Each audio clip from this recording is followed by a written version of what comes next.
हिंदी मेरी भाषा है और हिंद की मैं वासी, हिंदी मेरी भाषा है और हिंद की मैं वासी, हिंदुस्तान रहे सबसे ऊपर, इस बात की मैं अभिलाषी, इस बात की मैं अभिलाषी। शुभ प्रातः परम आदरणीय प्रधानाचार्य जी, सम्मानित अध्यापकगण एवं मेरे प्रिय बहनों व भाइयों, मैं इशिका कक्षा 8 से आज आपके समक्ष एक भाषण प्रस्तुत करना चाहती हूँ जिसका उचित शीर्षक है मैं भारतीय हूँ। आशा करती हूँ आप मेरे भाषण को ध्यानपूर्वक सुनेंगे व गलती होने पर मुझे क्षमा भी करेंगे। मैं भारतीय हूँ और भारतीय होने के कारण मेरे पूर्वजों ने सैकड़ों वर्षों की स्वतंत्रता झेली है। कई कई तरह की चोटें दिया क्रांतिकारियों ने, कभी मानसिक चोट, कभी शारीरिक चोट, तो कभी आर्थिक चोट। चोट पर चोट झेली है हमारे पूर्वजों ने, जिसके कारण आज प्रत्येक भारतीय को इस धरा पर अपने पैर मजबूती से जमाने के लिए अनेक मुश्किलों का सामना करना पड़ रहा है। लेकिन ये भारतीयों का ही हौसला है जो इतनी विषम परिस्थितियों में भी अपने अस्तित्व को कायम रखे हुए हैं।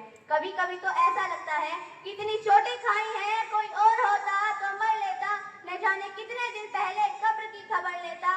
वो तो हम ही हैं कि वो तो हम ही हैं जो अब तक चहकते हैं। कभी न भरने वाले नासूरों को छोटा सा जख्म समझते हैं, कभी न भरने वाले नासूरों को छोटा सा जख्म समझते हैं। यह आश्चर्य की बात है कि आज भारतीय न केवल अपने अस्तित्व को कायम रखे हुए हैं, बल्कि कुछ भारतीयों के जोश, उमंग और आशा को देखकर लगता है कि उन्हें या उनके पूर्वजों को जो भी चोटें दी गई वो उन्हें दबाने या मिटाने के लिए थी, लेकिन वे चोटें बेकार सिद्ध हुई और कुछ नया उभर कर चली आ गई। कुछ इसी प्रकार यदि भारतीयों के भावों को शब्दों में बांधने की कोशिश की जाए तो कहना पड़ेगा कि लड़ लड़कर हमें जिंदगी जीनी आ गई, खौफ की हर चोट निडर हमें बना गई।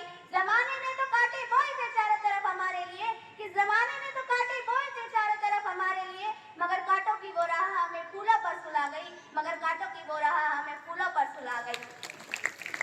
यह बार बार सिद्ध करने की आवश्यकता नहीं कि भारतीय सभ्यता और भारतीय संस्कृति विश्व की सबसे उत्तम संस्कृति है।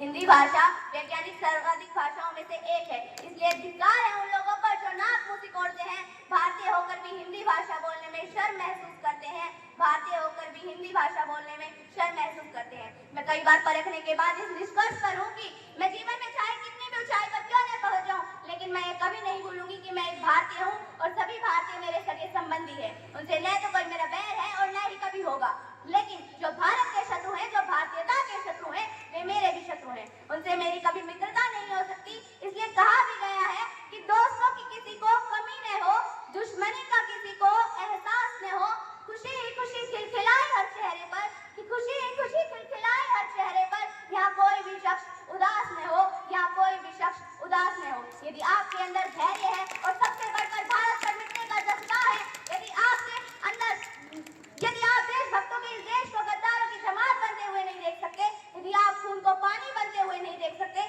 तो चाहे आप कहीं पे बैठे हो, एक बार कहिए कि मैं भारतीय हूँ। कहिए एक बार कि जब तक इन नसों में है लहू और जीवन में प्राण है, कहिए एक बार कि जब तक इन नसों में है लहू और जीवन में प्राण है, इन हाथों में है दम और जिस्म में जान है, इन हाथों में है दम और जिस्म में जान है, तब तक इतना ही कहूंगी कि तब तक इतना ही कहूंगी कि मैं जीते जी तो क्या मरकर भी भारतीय रहूंगी, कि मैं जीते जी तो क्या मरकर भी भारतीय रहूंगी। बदल दीजिए उस धारा को जो जा रही है शुद्धता से अशुद्धता की ओर, जो जा रही है उत्थान से पतन की ओर, उसे बिल्कुल विपरीत दिशा में ले आइए, जहाँ केवल उत्थान है, पतन नहीं, शुद्धता है, अशुद्धता नहीं, ताकि प्रत्येक भारतीय गर्व से कह सके कि मैं भारतीय हूँ। अंत में मैं अपने भाषण को विराम देते हुए कुछ पंक्तियां कहना चाहूंगी कि हर कोई भारत माता के करीब नहीं होता, कि हर कोई भारत माता के करीब नहीं होता, जिसके दिल में वतन के लिए मोहब्बत हो, वह शख्स गरीब नहीं होता, वह शख्स गरीब नहीं होता।